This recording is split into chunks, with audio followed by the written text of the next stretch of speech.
All right. I presume the candidate nominee before the committee, without any hindsight, absolutely, is Mary Karen Sorobit. Confirm? Jailak, thank you. Thank you. And she was born Mary Karen Keegan. Makali will confirm that. Welcome, Mary Karen, Justice and Legal Affairs Committee. Thank you. They're here to vet you, and vetting involves two things under the Public Appointments Approvals Act. Confirm your suitability and the process through which we aren't doing an examination per se. That's why we'll ask you routine questions. So what we do is we'll introduce ourselves, after which, after introduction, you'll also introduce yourself. You take an oath first. We administer you an oath. Then you take your oath. We give you 10 minutes or less. In fact, 10 minutes. You tell us who you are. Questions fielded by members to clarify on the process by which you are nominated. You are or you are not suitable to take up this position. So those many remarks, I introduce myself, George Kitonga Murugri. I'm the Chairman, Justice and Legal Affairs Committee. Chairman, Justice and Legal Affairs Committee. Mwengi Motuse, MP Kibwezi West, Vice Chair. Zuliaka Harun, nominated member and a member of this committee. I am Michael Mushira, MP Rojorok, member. Farah Mali, MP Dadap.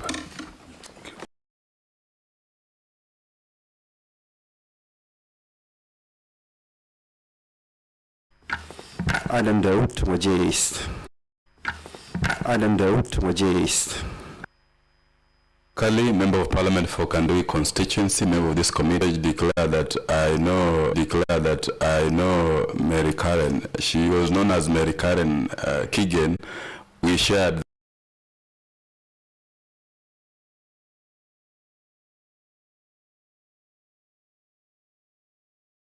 same class at the University of Nairobi, same lecture hall. Thank you, but that does not put me in any position of conflict. Thank you. At least that disclaimer is important. Mushangi? But the chair also talked about the same name, so, and you didn't declare anything, so can we hear you also? Because I should, apart from knowing her when she came to the university as a young girl when I was possibly in third year, that's really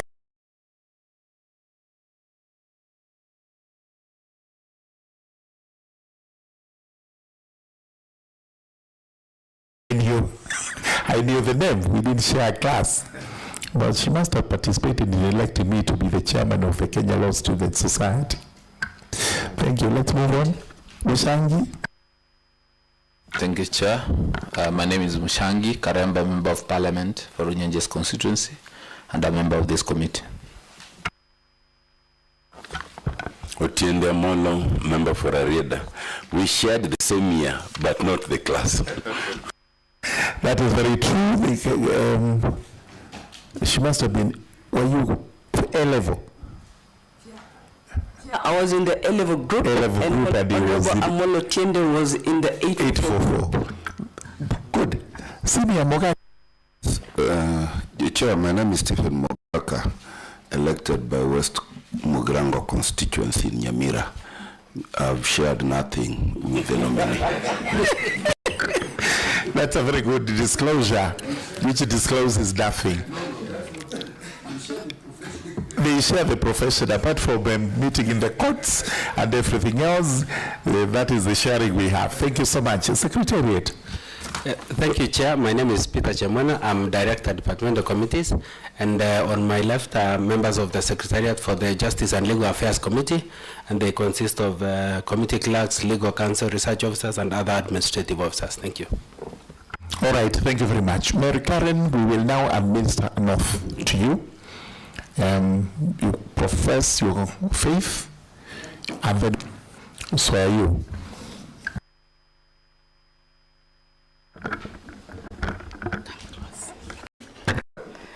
I, Mary Karen Keegan Sorobit, do swear that the information I shall give before this committee on the matter under its consideration shall be the truth, the whole truth, and nothing but the truth. So help me God.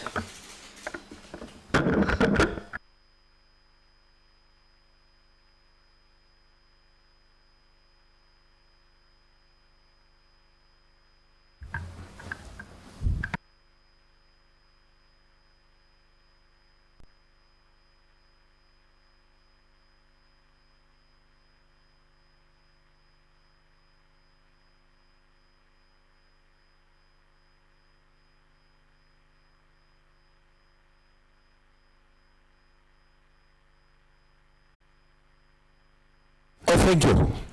All right. So Mary Karen, now take us through the journey of your life.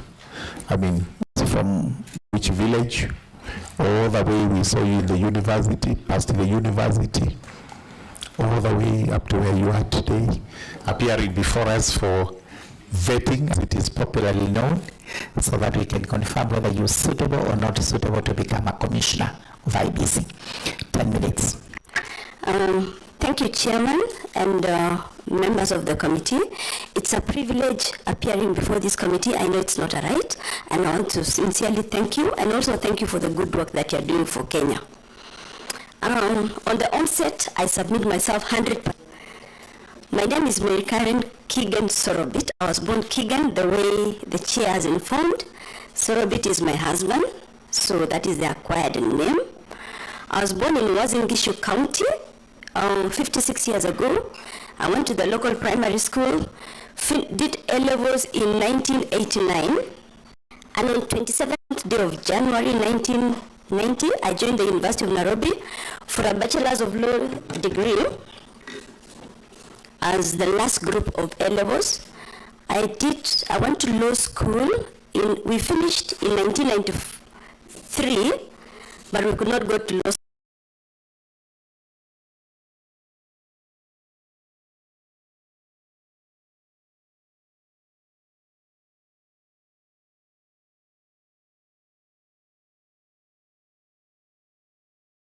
Because there were some technicalities, a group of that we follow, the class in between. So I joined the law school in 1995. We did exams in October, and then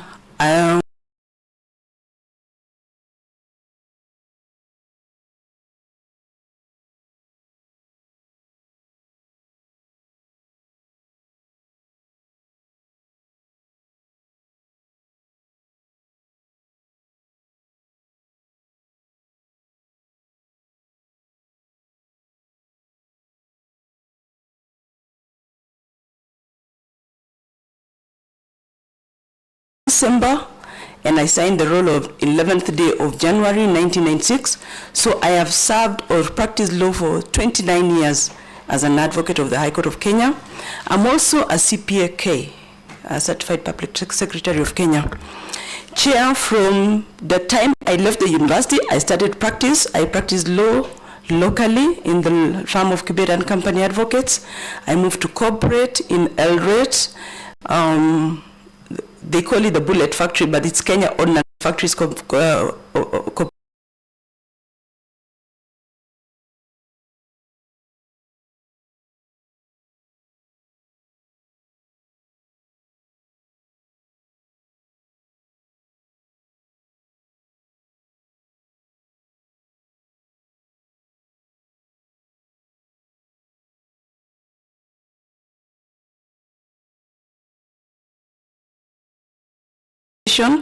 where I started as a legal officer but left as a corporation secretary, that is working with the military and working with the military position.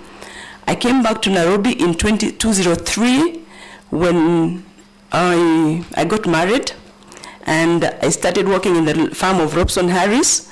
Shortly thereafter, I moved to the Law Society of Kenya as the deputy CEO, head of compliance and ethics, and most importantly, the secretary to the Advocates Disciplinary Committee, wherein the disciplinary providing the secretariat services. And I worked there, then moved to, there was a new transitional commission, that is Judges and Magistrate Vetting Board, whereby I moved there as an assisting counsel. From prosecuting my colleagues or being in charge of my colleagues' lawyers, I moved in now to deal with the judges and magistrate as an assisting counsel. Same things that I was doing in LSK, but now in charge as judges. Then from there, when it ended, I'll come back to that one. I went to Jubilee Party of Kenya, and I want to declare that I was not a member of the Governing Council of Jubilee Party of Kenya. I went there as a member of the Secretariat, where I was the Deputy CEO and Head of Compliance and Ethics. It is from the Jubilee Constitution, it is only the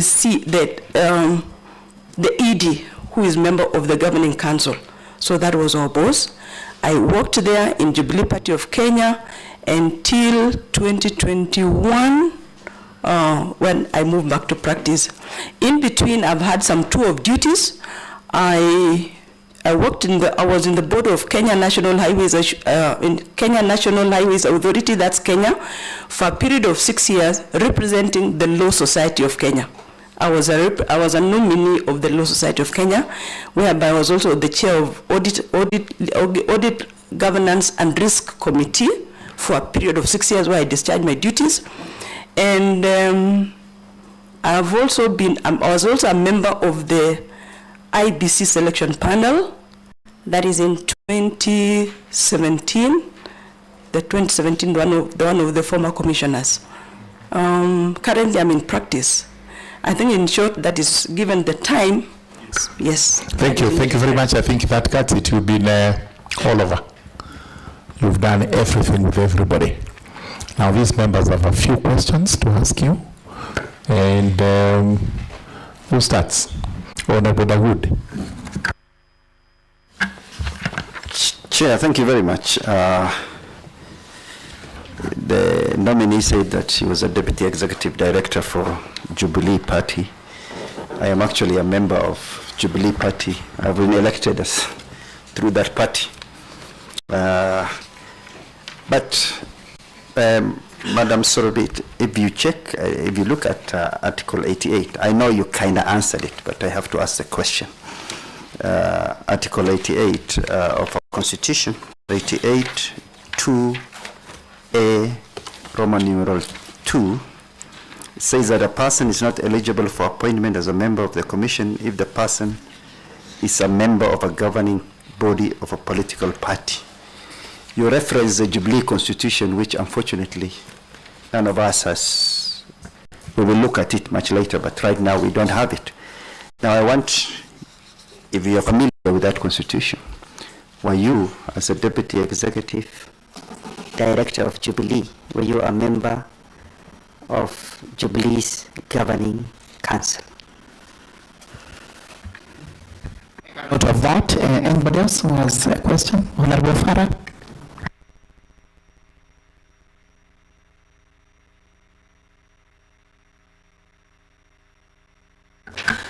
Madam Sorobit, I have gone through your CV, which clearly is extremely impressive, very, very impressive. And I must congratulate you for all this you've gone through. And you have conducted elections many times at the party level, as well as at the LSK level. It's my presumption that if everybody, you have a luck or the chance of becoming a member of this commission, you'll bring a lot of what you call of that that you have into practice. In your own opinion, look back at this, because you've also been in the political environment. When you look back in our own electoral process in this country, in a nutshell, what exactly ailed us? Because from 1992, when I first came to Parliament myself, and most of your colleagues here were either in the university or there were some of them in primary school, and a friend of mine here was a teacher. We have had a post-election violence in each and every one of them, except the one of 2002. In your opinion, what is the line or thread that goes through all this, and how, in your opinion, will your presence in the Iebc, how will that be resolved, in your opinion? Thank you. Perhaps more has something. Well, I'll let her be answering that as members through the paperwork and ask his many. But most point out to us was that niche, the great experience you're taking to Iebc, which in your view will make a difference in respect of the commission, totally different from what it has been before. One, so that yes, you may, so that only one very simple question. Mary Karen, you said you were in the Secretariat of Jubilee. will you assure us that you would not be biased if Jubilee, and we understand Jubilee has a presidential candidate, if Jubilee presents a presidential candidate? Thank you, Chair and members of this committee. The first question is, as a Deputy Executive Director, where I was a member of Jubilee Party governing body. I wish to state categorically that I was not a member of Jubilee governing body. There was somebody filed a petition in regard to this one, and the law, if you look at Political Parties Act, when any political party is formed, each and every political party must file with the Registrar of Political Parties all the members of their governing body at any given time. In case of any changes, and when they are filed there, the Registrar of Political Parties will have to gazette them in Kenya Gazette who are the members of the governing body. And in case of any amendment, also the political party has to notify the registrar, and the registrar will in return gazette the new members of the governing body. Chair and members of this committee, I wish to state that our records of Jubilee Party from inception to date, and I was actually given and submitted, and I filed an affidavit with this committee attaching the letter from my lawyer, who are called Nyanga Mugisha, who are requesting for the records, for the details, and also the response from the Registrar of Political Parties, which entails who are the original members of the governing body, including the CEO, and then in the second amendment, the current, because I requested from inception to date. And I wish... Could we have that affidavit that she's referring to? It's part of material. Please point it out. No, I saw it. I actually saw it. I saw it with no, I saw it. I saw it with the letter. No, I saw it. I must confess. I don't know how I saw it, but with the letter at the back detailing that.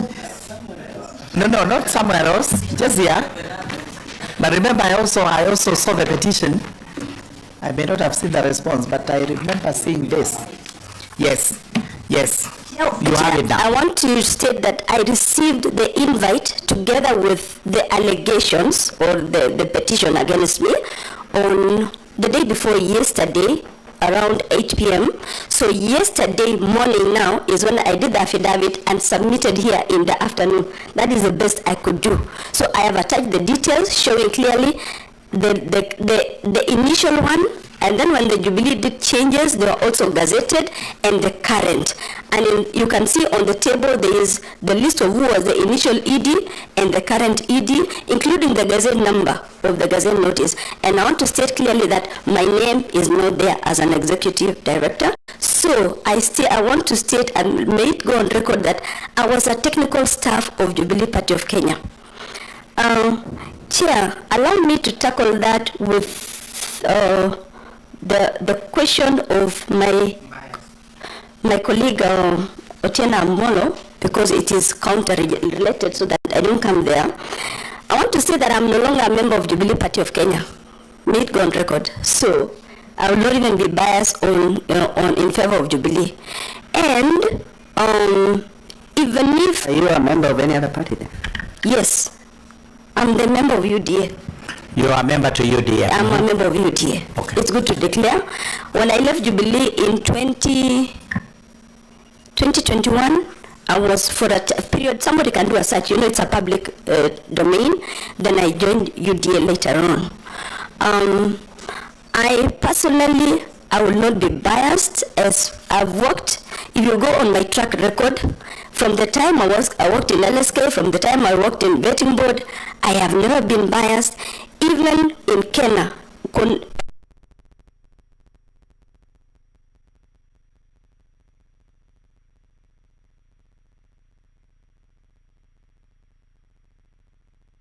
I discharge my duties professionally.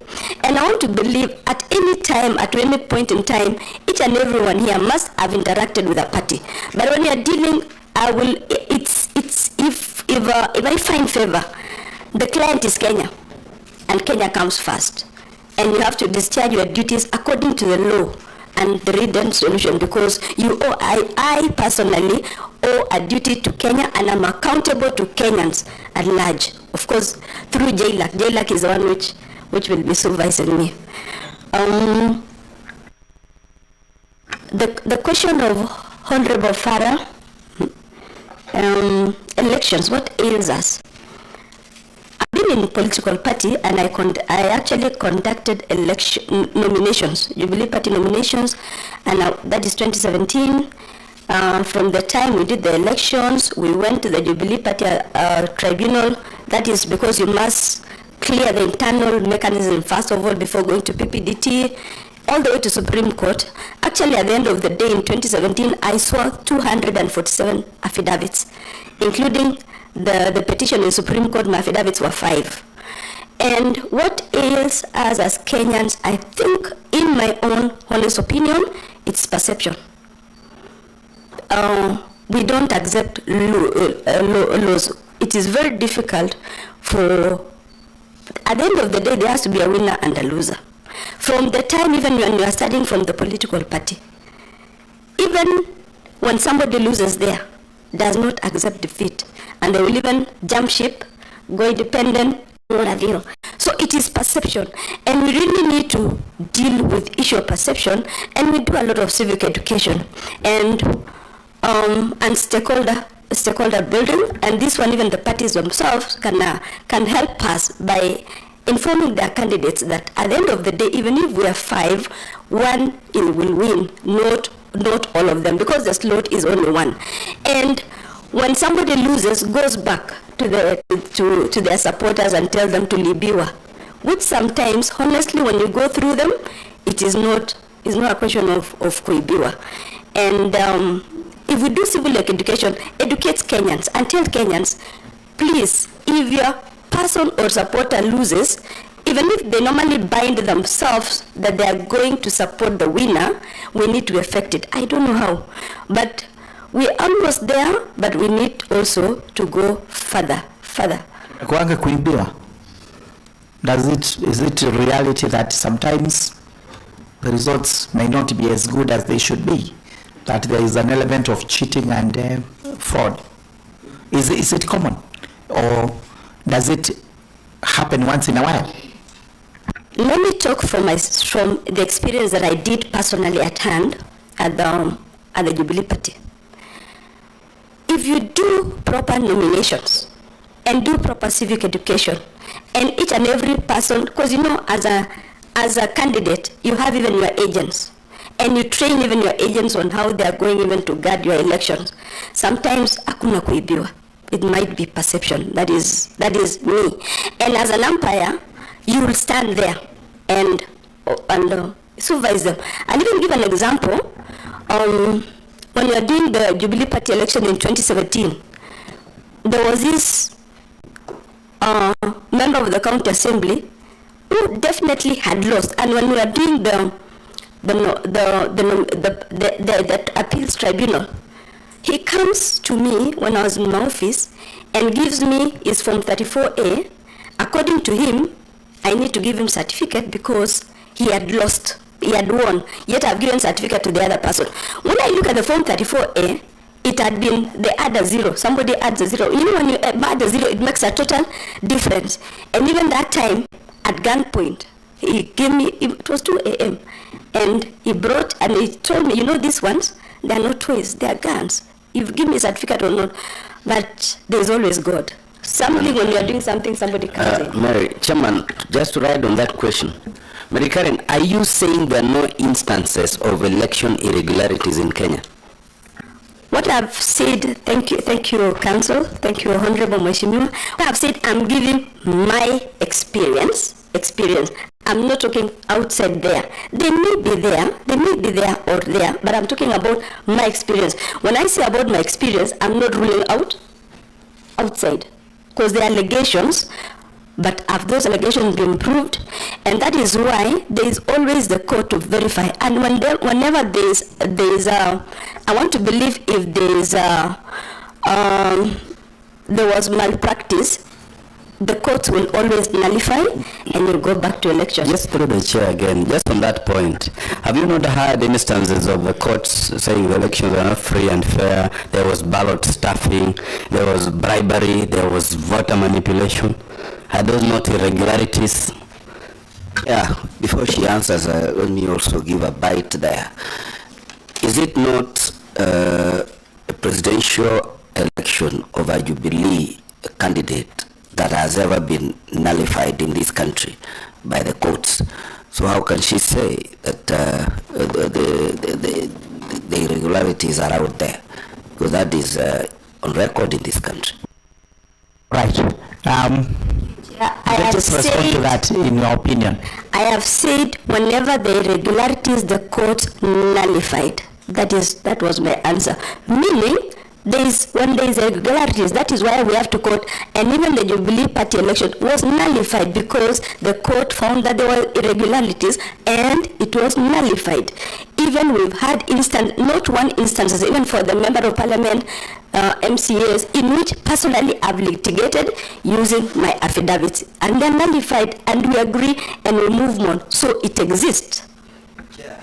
Comes the mischief now that if the nominee was associated with the Jubilee Party election that ended up being nullified by court, what confidence does she bring to the Iebc that is being constituted now that will not culminate in the same fiasco that the court had to pronounce as it did? All right. That I don't know whether nullification was on the part of Jubilee or Iebc, but yes. I leave you to answer that. Farah. Chair, right on that. When the lady, the candidate, is extremely candid, she says, my experience.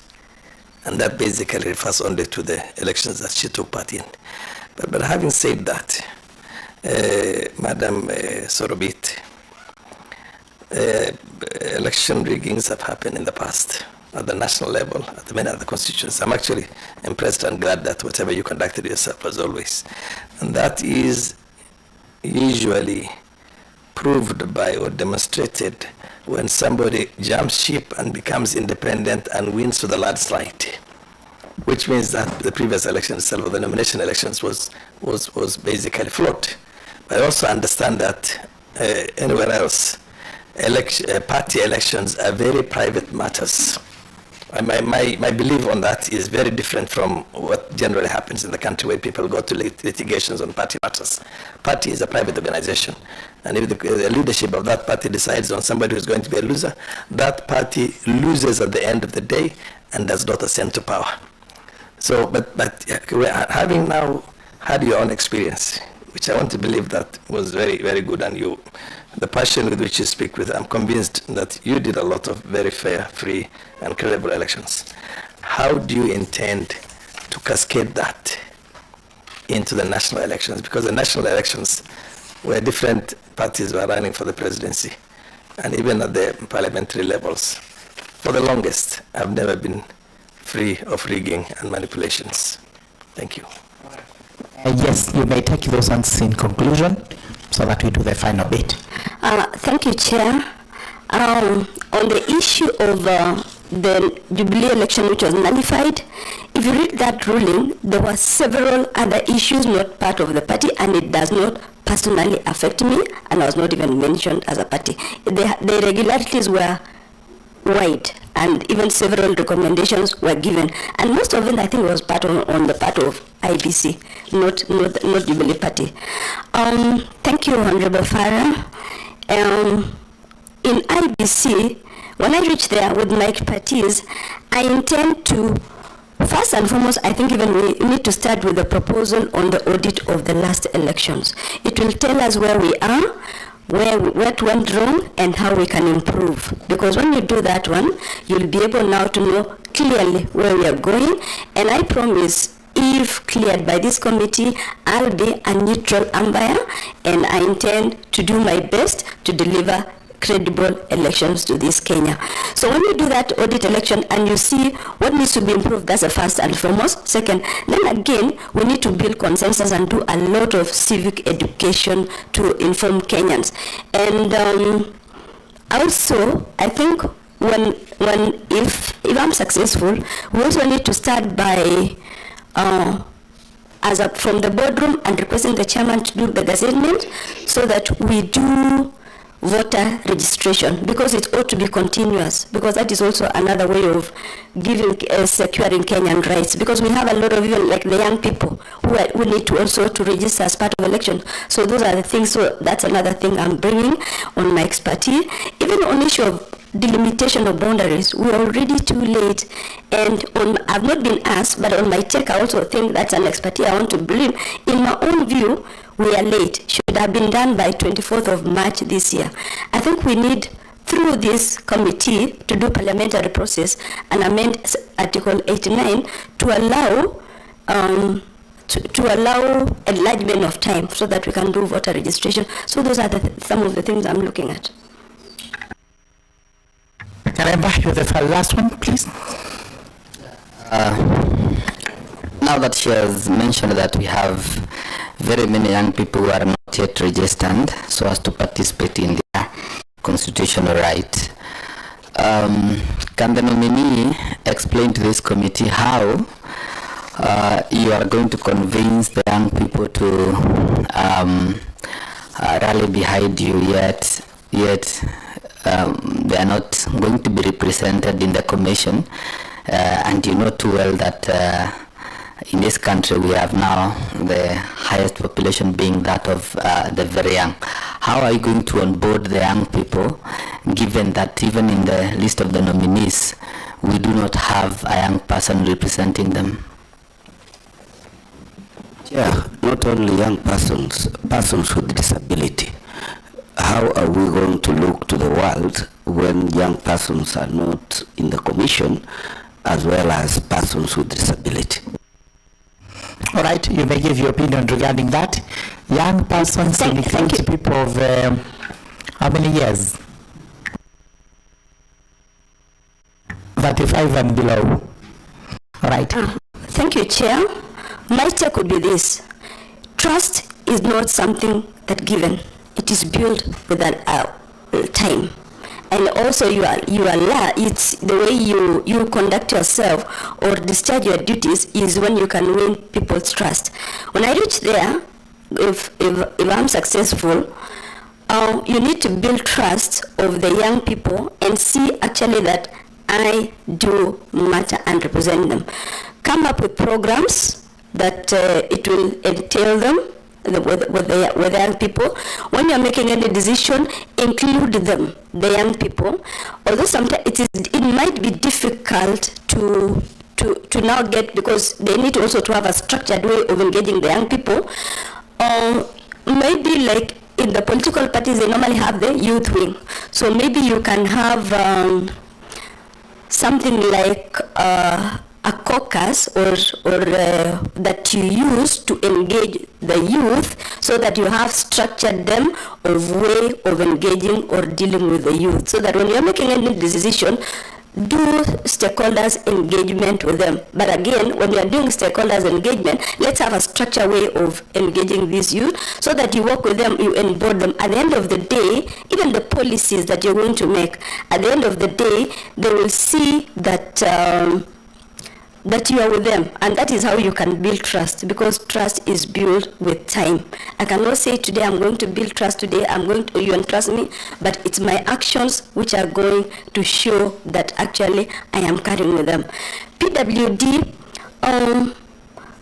also the same thing. We also need to do programs with them and engage them. They also have a caucus, but again, I think affirmative action. We also need to do affirmative action. The parties also need so much to reach out to them. But this is now me, the way I've been seeing. Maybe in distant future, we may need to give them seats where they'll contest for themselves. We now have for for country rep. Is it aggravated so that we can give them? I don't know, that in future, so that they can contest on their own. That is, I'm saying, that is my own. That's your own view, because we have the constitution that also makes provisions. Yes. And especially through nominations. Now, the last questions are as follows. Number one, tell us whether you've been convicted of any offense, criminal offense in the past. Chair and members of the panel. What about Chapter 6 of the Constitution? Have you been held to be in breach of that particular chapter of our Constitution in any event, in any action? Not at all, Chair. Good. Do you have any conflict of interest between yourself, your dealings, your families, relatives with Iebc, which you can point out now? Yeah, none. And if I'm successful and it should arise, it is upon me to declare. You will declare and deal with it in accordance with the law. Constitution. Good. Do you do any pro bono works in the country? I do through the church, through my church, the AIC money. Yes. We do especially for widows and children, in which I am a secretary to one of the committees which do a lot of welfare and we look at them. Okay. Yes. Good. Now, finally, what is your net worth? My family net worth is 80 million. I declare. 80. 80. Yes. Right. What does it comprise of? It's assets, family assets, the houses and land, and also land in Eldred, matrimonial home, cars, and the vehicles. Your matrimonial home is in Nairobi or in Eldoret? I have a home in Nairobi and in Eldoret. And all of them are valued at 80 million? The one in Eldoret is, the value in Eldoret is low. Yeah, that one. I think for Nairobi should be 30-something million. Yes. So that's the other difference. We need to know this because soon after that, possibly it's going to get enhanced in a manner that will be suspicious, and we shall be putting you to question. All right, do you expect any income, any other income in the near future from any other source? No. You don't have any cows back at home, even if they're the traditional long-horned ones. No, the same way Nyamira always talks of Nyamira. For me, when it comes to pastorals, cows are always there. Yes. So if you have cows, you better declare them so that in future when you take them to the market, nobody will claim that you took this money from Iebc. And what name suggests what? Which name suggests about cows? You said as your name suggests. Sorobit is a cow. You don't know. In their language? Yeah. In our language. All right. Absolutely.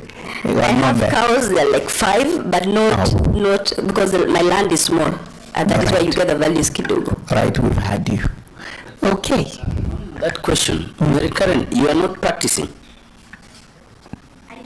I do practice, but as an associate now, from the time I've been in corporate for long. And you are not expecting any income out of practice?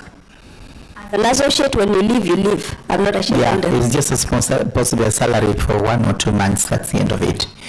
But, all right.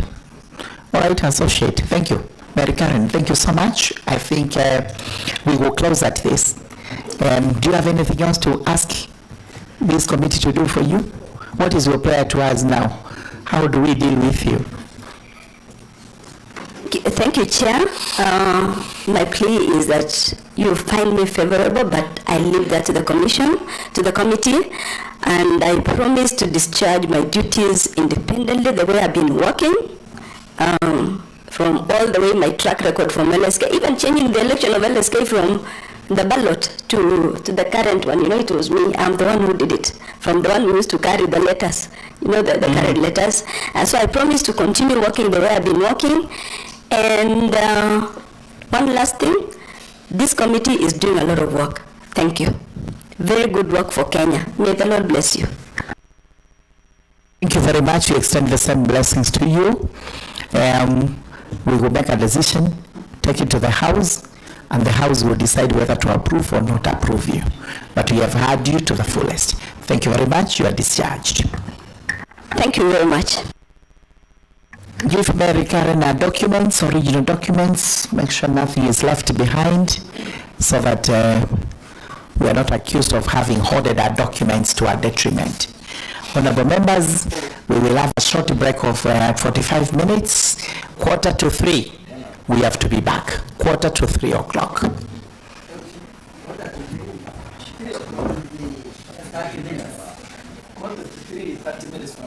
Good, take 30 minutes. Okay, 3 o'clock. Let's say 3 o'clock so that we deal with the remaining 3. Very good.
Na mimi nataka niseme, sisi hakuna mtu atatuzia uoga.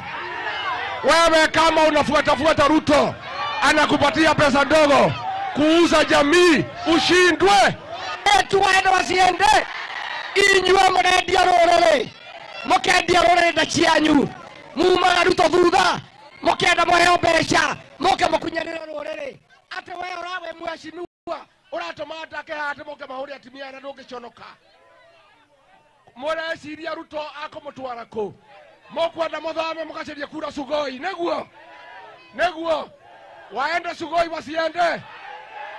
Sasa mimi niseme, hakuna mtu atauzia sisi uoga.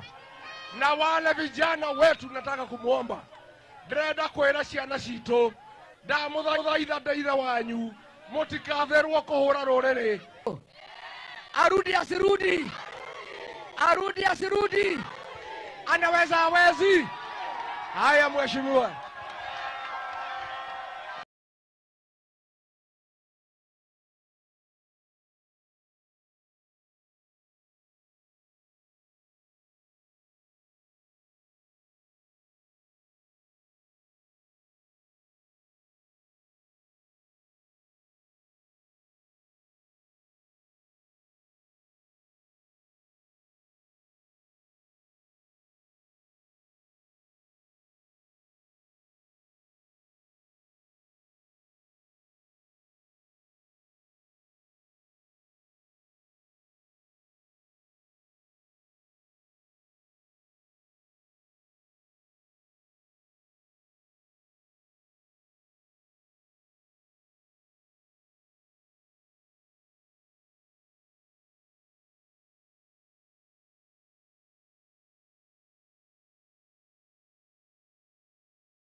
Secretariat. My name is Peter Chamano. I'm Director of Departmental Committees, and with me are members of the staff for the Justice and Legal Affairs Committee, and they consist of legal counsel, committee clerks, research officers, and other administrative officers. Thank you. We have a new member who has joined us. Please introduce yourself, Zuleika. My name is Zuleika Harun, nominated member, and a member of the Jailer Committee. All right, thank you so much. Mr. Hassan, we will proceed as follows. Number one, we will give you an oath in accordance with your religious faith. Then you show us the originals of your documents. Then after that, we will give you 10 minutes to introduce yourself and give us a brief background of your life, your qualifications, etc. Then after that, these members will field the questions regarding your suitability and the process. We intend to engage you for not more than an hour, slightly less than an hour, and when the time comes, please answer your questions briefly and precisely so that we do not prolong this unnecessarily.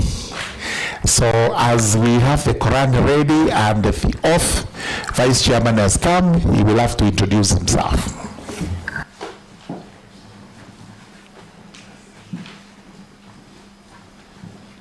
Chairman, nominee, my name. Yeah, we appear not to have.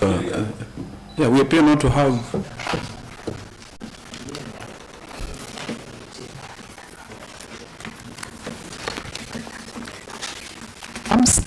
And means of the oath.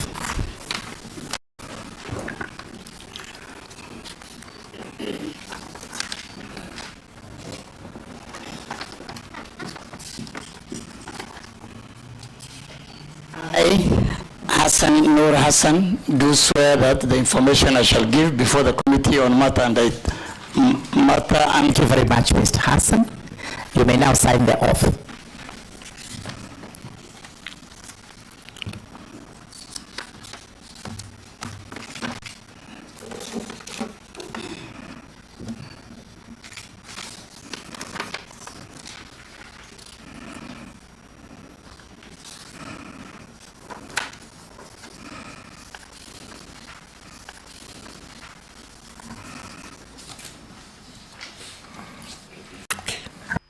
Signed the oath. Now you have the originals of your oath, and give us a brief background of your life, and give us a brief background of your life and status as we speak today. So less than 10 minutes. Thank you very much, Mr. Chairman. I am Hassan Nur Hassan, born and brought up in Mandera County. Went to school, early primary and secondary in Mandera County. Went for my A levels to Kwale High School.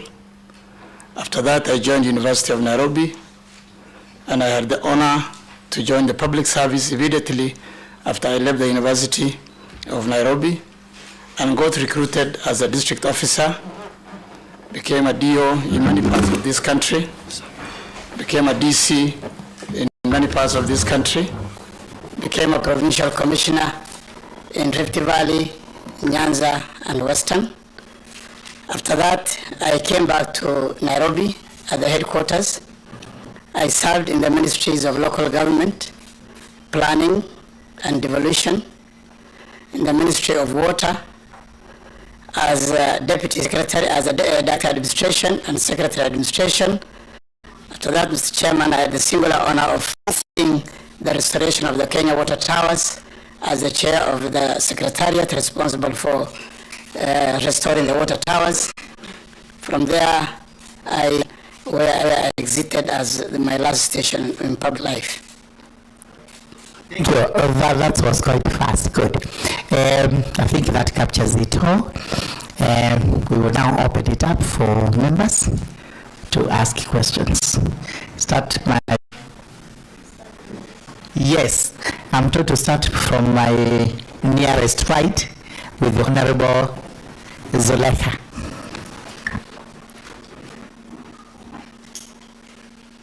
Thank you, Chair. Hassanur Hassan comes from my county, that is Mandera County, but I'm not conflicted in any way. And I have only one question for him. Congratulations, Hassan, for a rich CV in terms of governance and public administration knowledge, experience, and expertise in your new role. Mr. Hassan, you are not going to answer that one. Take a pen and a piece of paper. Just the question is, how are you going to harmonize your rich experience in governance and administration with Iebc, which is on elections? That's number one. So note all that we shall go to is from Honorable Mushira, is the member for Ojororok. Is from Honorable Mushira, is the member for... Thank you, Chairman. Thank you, Chairman. Thank you, nominee. I would wish to know. The Honorable Farah Maalim is a member for Dadaab in Garissa. Well, Mr. Hassan is very impressive, undoubtedly. I've seen all the awards you got and background in this question. My position is that you were there and did a fantastic job when we had the post-election violence in Rift Valley last time. And actually, I said quite a bit of that mayhem. We are increasingly getting other changes as we progressively continue. And since then, except the election of almost every other subsequent election, we had some kind of a violence. Given your background as a law keeper, as an officer, a law and order officer, how do you think you are going to, based on your own experience, make sure that we do not have a problem like what we had last time in terms of ethnic violence in the country or post-election violence? Thank you. Chair is. Chair,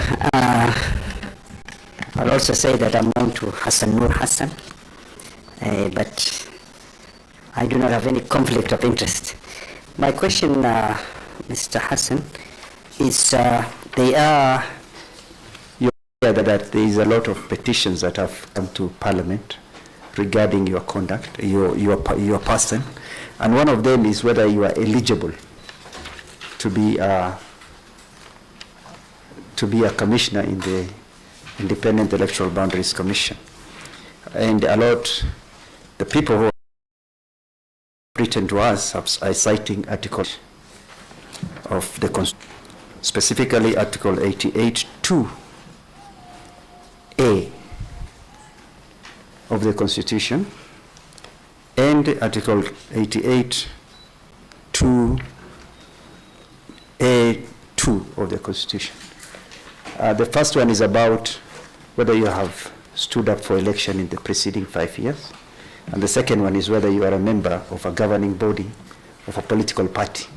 I want you to tell us whether any of these bars to your nomination, whether you have been a member of a governing body of a political party, or whether you stood for election in the past 5 years, and whether this article of the Constitution bars you from being a nominee.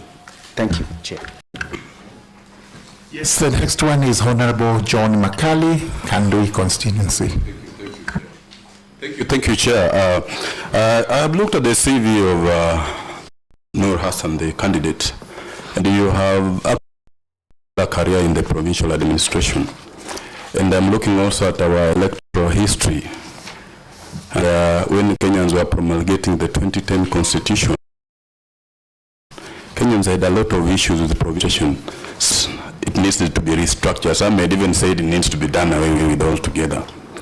Now, as you appear before us to seek this particular position, what new thing are you bringing into this particular commission, taking into account that Kenyans have sour grapes with provincial administration and the way it was used us to manipulate election. Secondly, a complaint has also been raised, and you also aware, like my colleague has said, there are several petitions that have been filed, and the allegation has been that your name was not on the original list.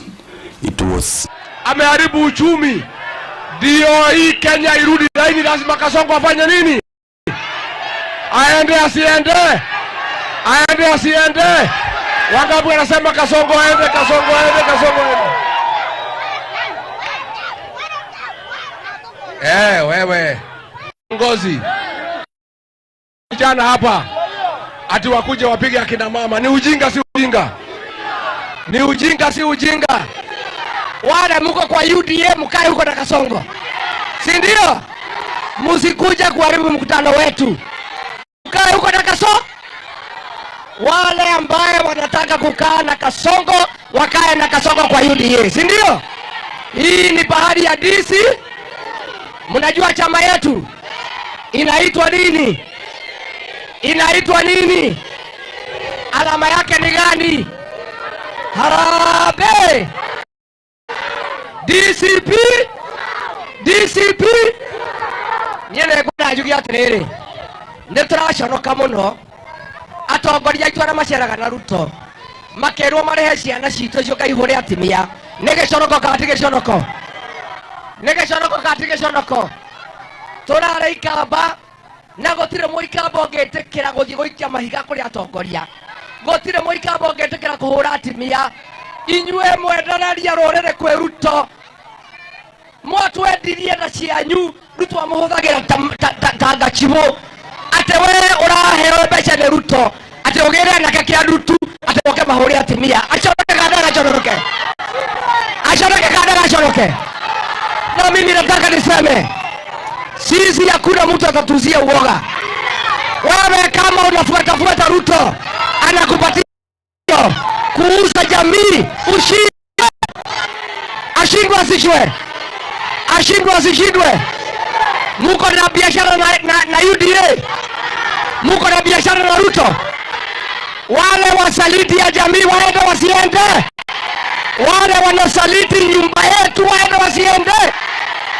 Inyua mrendia rorere. Mukendia rorere na cianyu. Mumara Ruto thutha. Mukenda muheo mbeca. Muke mukunyanira rorere. Tewe urawe mheshimiwa. Uratoka ati muke mahuri atimia na ndugiconoka. Mesiria Ruto akomutwara ku. Mukwenda muthame mugace kura Sugoi. Neguo. Neguo. Waende Sugoi wasiende.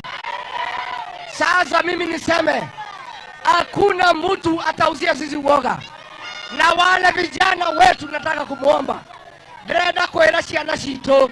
Ndamuthaitha ndeitha wanyu. Mutikahutherwo kuhura ruriri. Mutikahutherwo kurehe mbara thiini wa ruriri. Neguo. Harambee. Harambee. Mnajua mheshimiwa Raila Wajango arudi asirudi? Arudi asirudi? Anaweza hawezi? Haya mheshimiwa.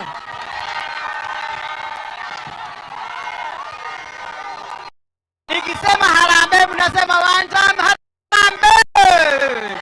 Harambee.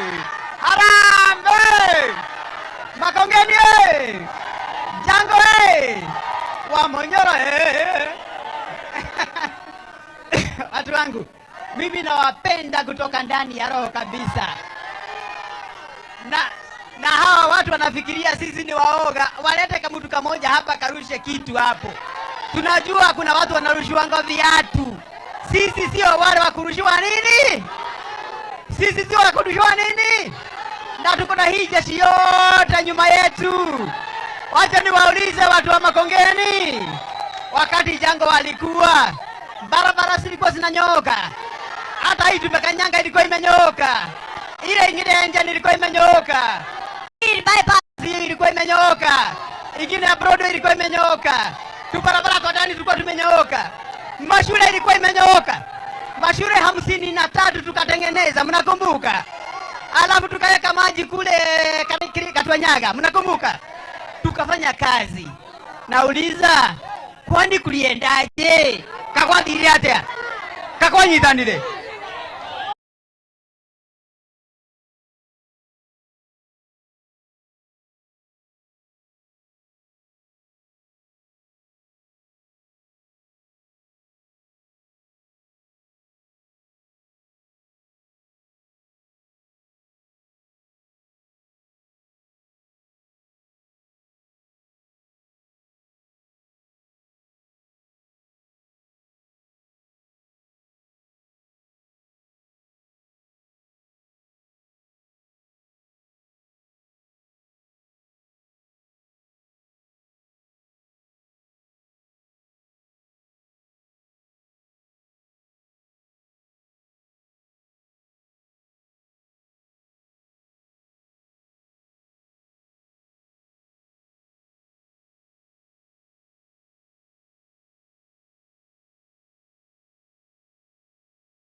Niede. Ikamu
mtetezi etigwa. Thank you. Asanteni. Tuko na huyu kiongozi